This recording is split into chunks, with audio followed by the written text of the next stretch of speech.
Press the bell icon on the YouTube app and never miss another update. Queen movie का एक बड़ा ही iconic scene था जिसमें कंगना रनावत जो है वो रो रही होती है और बोल रही होती है मेरी पूरी जिंदगी बर्बाद हो गई, मैं क्या करूं, मुझे मेरी पूरी जिंदगी बर्बाद हो गई। ये लाइन जो है ना आज के जमाने में इस वक्त इंडिया में एंकर इन्वेस्टर्स कह रहे हैं। एंकर इन्वेस्टर सिर्फ यही कह रहे हैं भाई सभी ने मेरी पूरी जिंदगी बर्बाद कर दी, हम बर्बाद हो गए, अब क्या करें, प्लीज हमारा ये जो आपने नया नॉर्म्स लगाए हैं इसको बदल दीजिए, इसको वापस चेंज कर दीजिए वरना हम सब बर्बाद हो जाएंगे।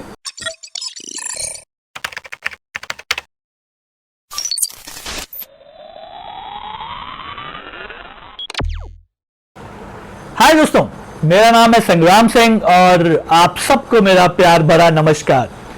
आज के वीडियो में मैं बात करने वाला हूं सेबी के नए नॉर्म्स के ऊपर जो एप्लीकेबल है एंकर इन्वेस्टर्स पे।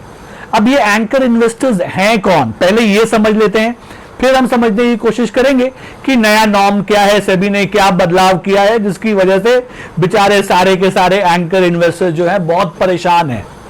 तो समझते हैं पहले जरा इसको।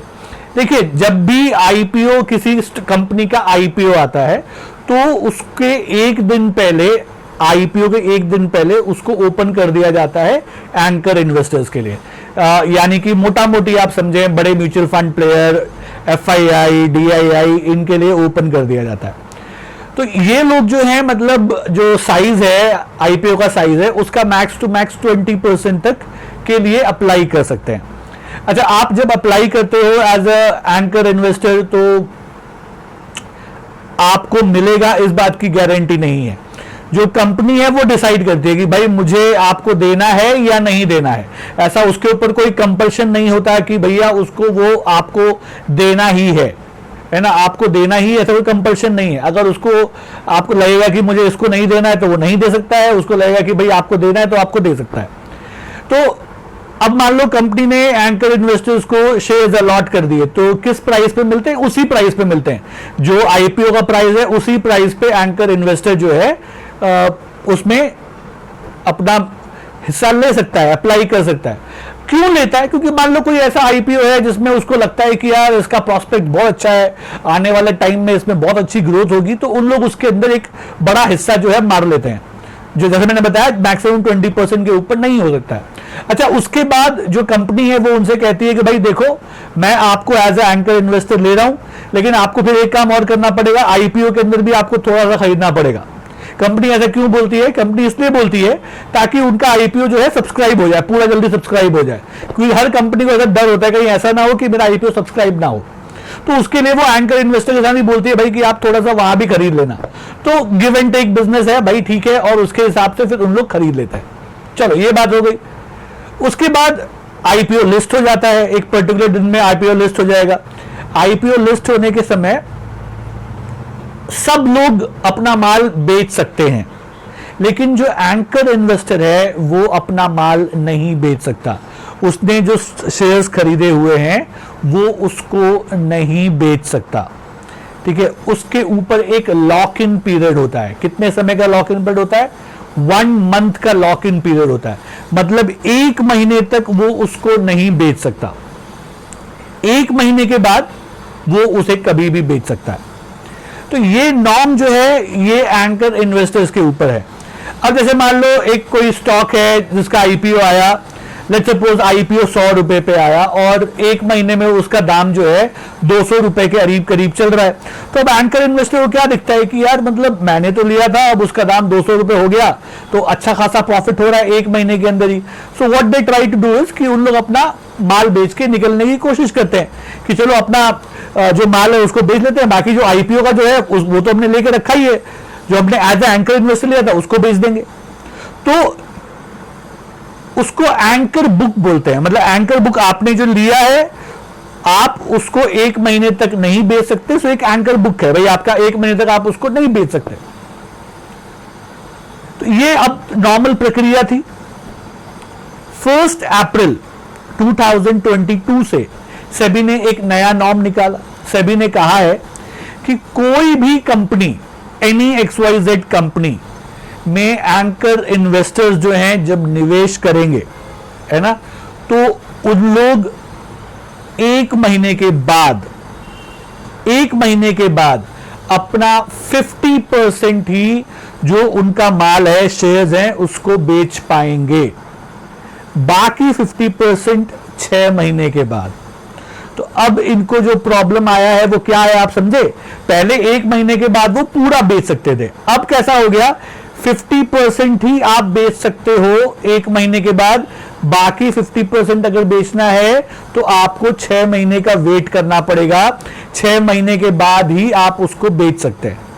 तो इससे मतलब जो एंकर इन्वेस्टर्स हैं वो काफी परेशान हुए, उन्होंने वापस सेबी के साथ मतलब काफी बातचीत हुई, फिर सेबी ने थोड़ा सा उसके अंदर आगे पीछे ऊपर नीचे एडजस्टमेंट किया, क्योंकि भाई LIC का IPO भी तो आना था, LIC का IPO भी आना है, तो उसके लिए मतलब उनका मेन मकसद था कि LIC का IPO पहले सेल हो जाए, आराम से निकल जाए।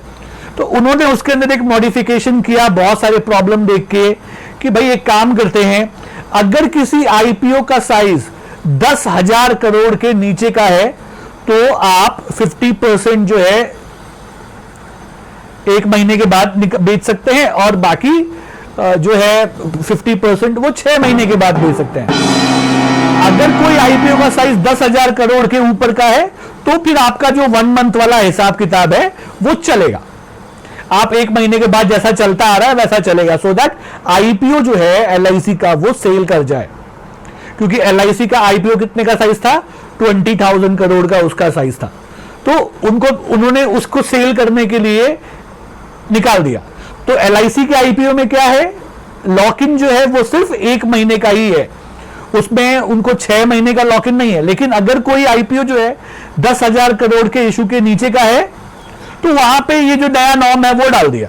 अब जितने भी IPO आप देखेंगे, जितने भी IPO आते हैं वो सब 10,000 करोड़ के नीचे के ही आते हैं।